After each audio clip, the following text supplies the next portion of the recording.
હમણાં કેટલાક દિવસ પહેલા મારું મન વ્યાકુળ હતું, મગજ વિચારે ચડેલું હતું અને એટલામાં કુરિયરમાં એક કવર આવ્યું. કવર ખોલીને વાંચ્યું તો લખ્યું હતું કે હનુમાનજી આપની સાથે છે. આ વાંચતા જ મનમાંથી વિષાદના વાદળો દૂર થઈ ગયા. આપણે નાના હતા ને ત્યારે આપણા પેરેન્ટ્સ કહેતા હતા કે ડર લાગે તો હનુમાન ચાલીસાનો પાઠ કરી લેવો. ધીરે ધીરે આપણે મોટા થઈ ગયા અને આપણા પેરેન્ટ્સે કદાચ હનુમાન ચાલીસાનો પાઠ શીખી લીધો, પણ બાળકો તરીકે આપણા બાળકોને આપણે એ શીખવાડી ના શક્યા.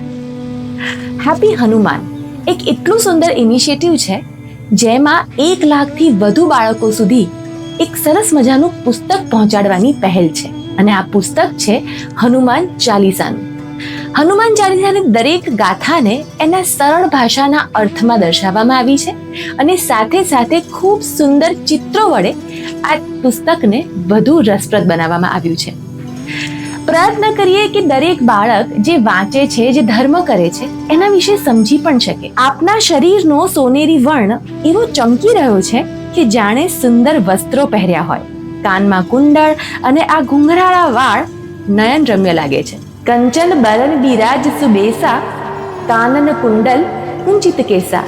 ક્યારે વિચાર્યું હતું કે આ ગાથાનો અર્થ છે આ, અને કેટલો સરળ. વિચારો કે આપણા બાળકોમાં પણ આવી સાદી ભાષામાં હનુમાન ચાલીસાને ગૂઢ રીતે અંદર ઉતારી દેવામાં આવે તો જીવનના કેટલાય અઘરા સમયને એ લોકો કદાચ સરળતાથી પસાર કરી દે. શોધજો અને મેળવજો.